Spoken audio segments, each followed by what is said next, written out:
Hello and welcome to Voices of Victory podcast. 2 snaps for your attention span. The unseen chains, why you hate and fear change, and how to actually break free. So this is going to be unlocking the psychology of resistance and embracing transformation. I'm going to be upfront and very serious. Very serious. Most people hate change. They actually hate it and they fear it. And we're going to talk about that. The very first biggest reason why people fear change, hate change, and loathe change is the identity trap. The concept that if they change, they're going to be somebody different. It's like, who are you without it, right? At the heart of our resistance to change lies a profound, often unconscious fear of the loss of identity. I'm going to be different, therefore that's threatening to my identity on a subconscious level. Our routines, beliefs, and even our struggles become woven into the fabric of who we perceive ourselves to be. When change comes knocking, it doesn't just threaten our comfort, it challenges the very narrative of our existence.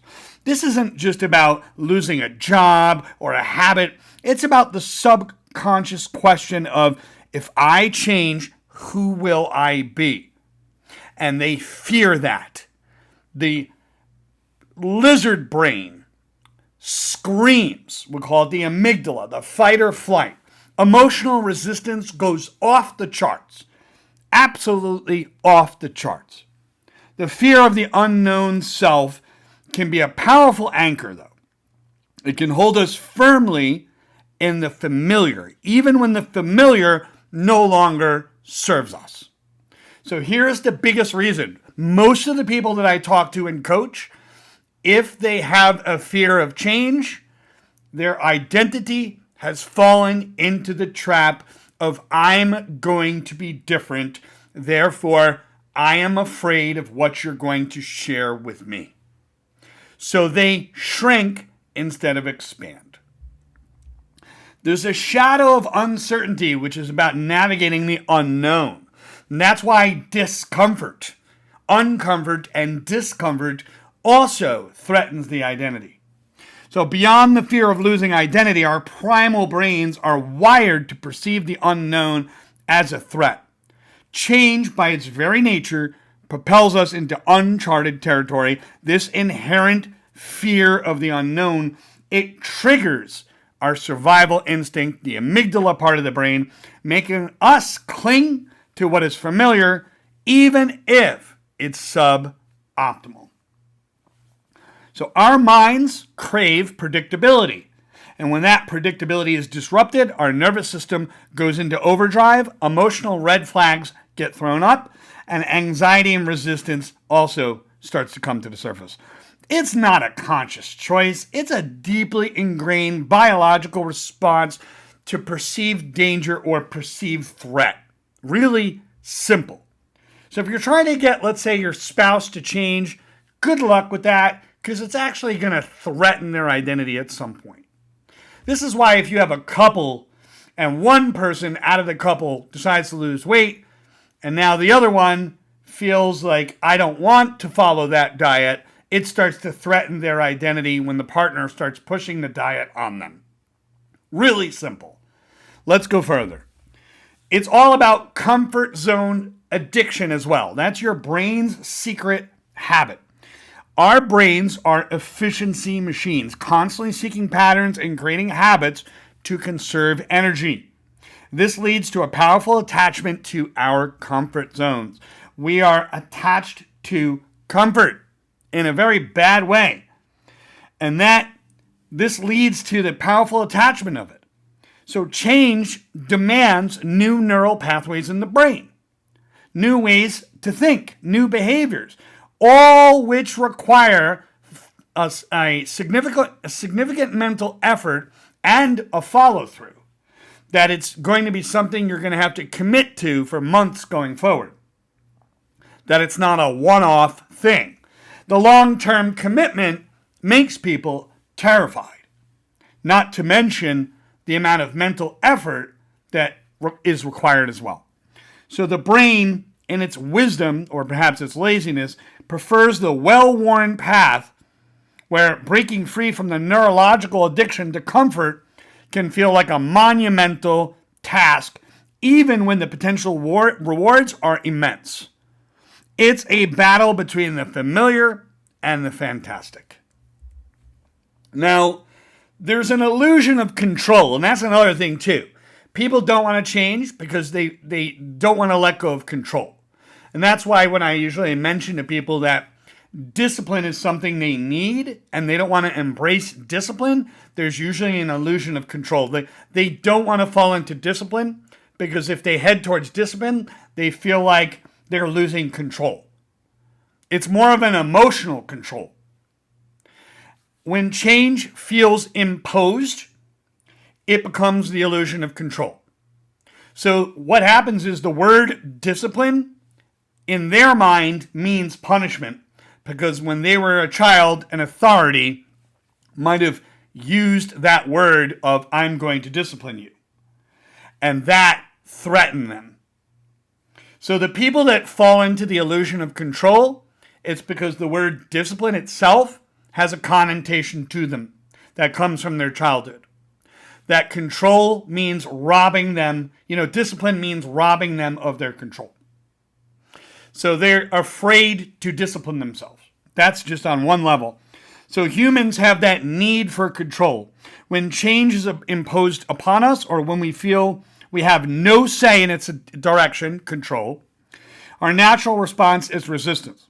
This isn't just about the change itself, but it's the perceived loss of autonomy and agency. Even if the change is ultimately beneficial, a feeling of being powerlessness can trigger a strong negative reaction. That's why discipline frightens people, because it's connected to control. They either have difficulty embracing it, which is okay and normal, that's totally fine, but the people that have control-related issues, it brings up a strong reaction. So our brains interpret a lack of control as a threat, leading to defensiveness, triggers, and a refusal to adapt. And true transformation begins with a sense of ownership over the process, that you have to step into a level of vulnerability. And let's face it, stubbornness has a cost. And the feeling of control can come across like stubbornness. It can come across that way. You might read it the wrong way. The echoes of the past, when change hurt before. That's another thing, is sometimes change comes from the past.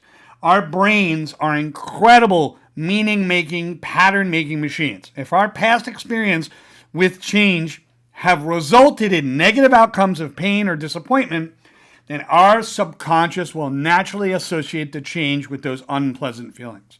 This creates a powerful aversion, a protective mechanism designed to prevent future harm. This isn't about logic, it's about emotional conditioning.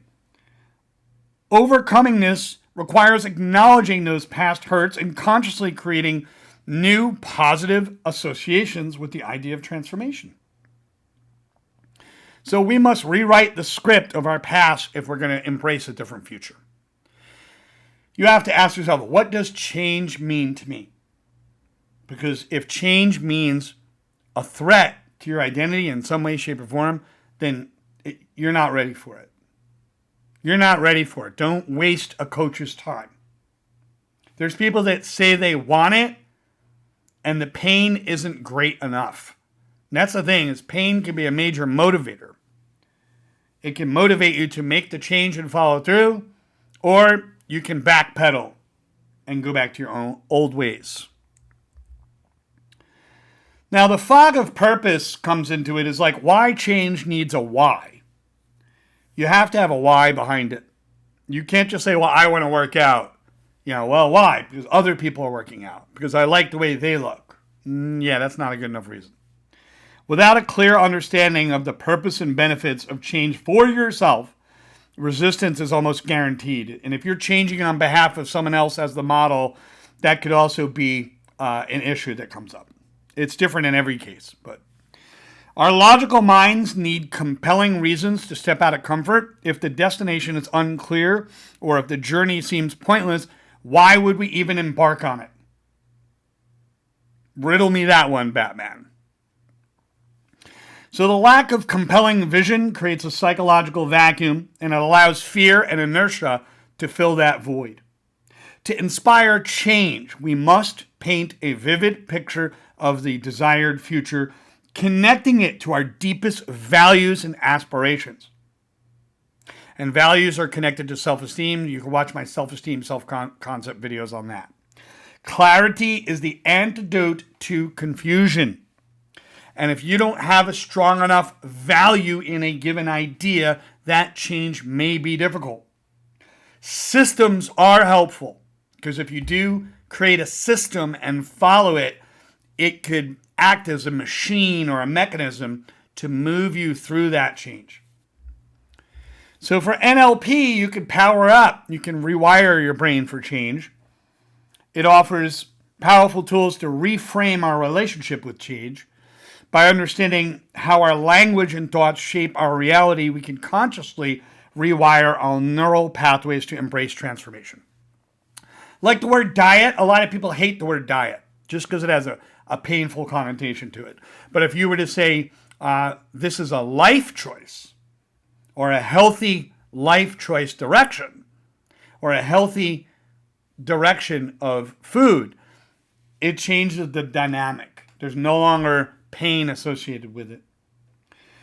So techniques like reframing, anchoring, and visualization, it can help us shift our perceptions of changes from a threat to an opportunity instead of focusing on what we might lose. NLP helps us focus on the gains, the growth, and exciting possibilities that change brings. It's about consciously creating a new internal narrative, new internal story, maybe even creating some new internal references. So you can break free. Your future does await, but your future is not a fixed destination like you might believe it to be, unless you have fixed thinking. Then that will be true for you. It becomes a self-fulfilling prophecy when you have a fixed mindset and you believe that your future is a fixed destination in a negative way. So you got to embrace the power of your mind to reframe, adapt, and evolve. The journey of change is an opportunity for profound growth and self-discovery. Step into your power and create the future that you really desire. And that's all there is on this video. All right, if you're one of those people that fear change, and I've seen it before, working in the technology world for close to 30 some odd years, you get people, I don't like change, because there's software updates. And when it's thrust upon people, whenever change is thrust upon people, that's when the trigger goes off. That's when the emotional resistance hits an all-time high. And again, this goes back to my example of the couple who one goes on a diet and the other one doesn't. We'll say husband goes on a diet, wife doesn't.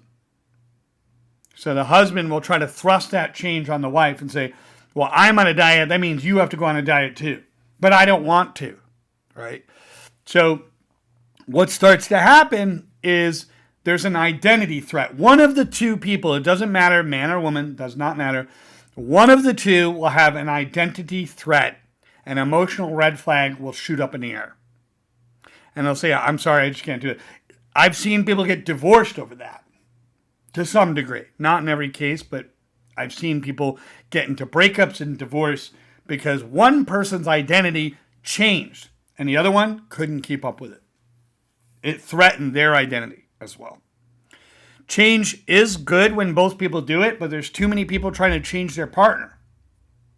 It comes down to like acceptance. Like, well, I accept who you are and I accept who you are, and not realizing that really having a healthy diet is an actual choice. That's an actual choice. And it's a shame and it's hurtful and sad to see people go through that. But that's what happens. That's how close our identity is attached to change. Have a great day. See you in the next show.